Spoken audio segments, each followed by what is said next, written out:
Hello friends, जय माता दी। कैसे हैं आप लोग? हेलो फ्रेंड्स, एक बार फिर आपका स्वागत है हमारे चैनल में। हेलो फ्रेंड्स, आज फिर एक बार नई कहानी और नई वीडियो लेकर के हाजिर हुए हैं। हेलो फ्रेंड्स, आज की कहानी लक्ष्मी माता पर है। हेलो फ्रेंड्स, हिंदुओं में अनगिनत देवी और देवताएं हैं। वैसे तो हिंदू सभी देवी देवताओं को पूरे मन से पूजते हैं, लेकिन लक्ष्मी माता से हर भारतीय के मन में एक अलग ही स्थान होता है। आखिरी माता लक्ष्मी धन पैसों की देवी जो हैं। आज की कहानी माता लक्ष्मी के सभी भक्तों को समर्पित करती हूँ। आशा करती हूँ कि आप कहानी पूरी पढ़ेंगे और आपको पसंद आएगी। कहानी का शीर्षक है माँ लक्ष्मी की कहानी। एक बार बैकुंठ लोक में भगवान विष्णु जी अपने आसन शेषनाग पर बैठे उब गए तो उन्होंने सोचा, चलो पृथ्वी लोक घूम कर आता हूँ। वैसे भी कई साल बीत गए थे धरती पर गए, इसलिए वो फटाफट अपनी यात्रा की तैयारी करने लगे। विष्णु जी को तैयार होता देख लक्ष्मी जी उनसे पूछी, आज सुबह सुबह कहाँ जाने की तैयारी हो रही है स्वामी? विष्णु जी ने कहा, हे प्रिय, मैं पृथ्वी लोक पर घूमने जा रहा हूँ।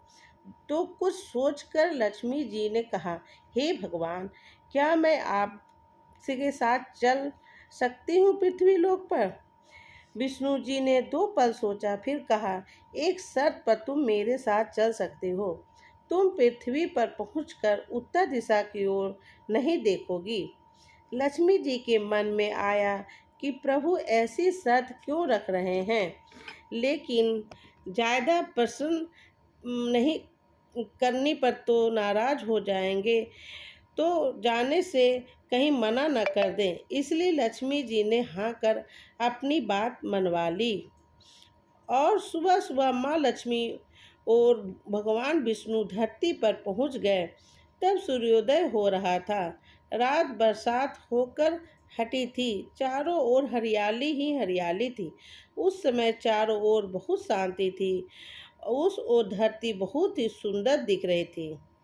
सफर के दौरान माँ लक्ष्मी मंत्र मुग्ध होकर धरती को देख रही थी और इन सब में वो भूल गई कि पति को क्या वचन देकर आई है। लक्ष्मी जी चारों चारों ओर देखते देखते कब उत्तर दिशा की ओर देखने लगी, पता ही नहीं चला। उत्तर दिशा में माँ लक्ष्मी को एक बहुत ही सुंदर बगीचा नजर आया। उस ओर उस तरफ से भीनी भीनी खुशबू आ रही थी। उस ओर बहुत ही सुंदर फूल खिले थे। वहाँ एक फूलों का खेत था। माँ लक्ष्मी बिना सोचे समझे उस खेत में चली गई और एक सुंदर सा फूल तोड़ ले आई। लेकिन यह क्या, जब माँ लक्ष्मी भगवान विष्णु के पास वापस आई तो भगवान विष्णु की आंखों में आंसू थे। भगवान विष्णु ने माँ लक्ष्मी से कहा, कभी भी किसी से बिना पूछे उसका कुछ भी नहीं लेना चाहिए। ऐसा किसी को दिया वचन भी नहीं तोड़ना चाहिए। माँ लक्ष्मी को अपनी भूल का पता चला तो उन्होंने भगवान विष्णु से इस भूल की माफ़ी मांगी। भगवान विष्णु ने कहा, मना कि तुम मेरी प्रिय हो, जो फिर भी तो तुमने भूल की है उसकी सज़ा तो तुम्हें ज़रूर मिलेगी। जिस माली के खेत से तुमने बिना पूछे फूल तोड़ा है और जो कि एक प्रकार की चोरी ही है, इसलिए अब तुम 3 साल तक माली के घर नौकर बनकर रहो। उसके बाद मैं तुम्हें वैकुंठ में वापस बुलाऊंगा। माँ लक्ष्मी ने चुपचाप सर झुकाकर हाँ कर दी। माँ अभी सोच रहे होंगे, आजकल की लक्ष्मी थोड़े थी। उस दिन से माँ लक्ष्मी एक गरीब औरत का रूप धारण करके उस खेत के मालिक के घर गई। घर क्या, एक झोपड़ा था। मालिक का नाम माधव था। घर में माधव की बीवी, 2 बेटे और 3 बेटियां थी। सभी उस छोटे से खेत में काम करके किसी तरह से गुजारा करते थे।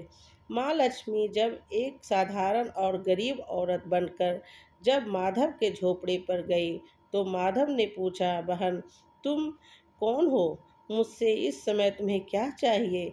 तब माँ लक्ष्मी ने कहा, मैं एक गरीब औरत हूँ, मेरी देखभाल करने वाला कोई नहीं है।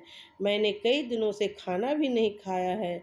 मुझे कोई भी काम दे दो, इसके बदले मैं तुम्हारे घर का काम भी कर दिया करूँगी। बस मुझे अपने घर में एक कोने में आसरा दे देना। माधव गरीब जरूर था, किंतु बहुत ही अच्छे दिल का मालिक था। उसे दया आ गई, लेकिन उसने कहा, बहन, मैं तो बहुत ही गरीब हूँ। मेरी कमाई से मेरे घर का खर्च मुश्किल से चलता है।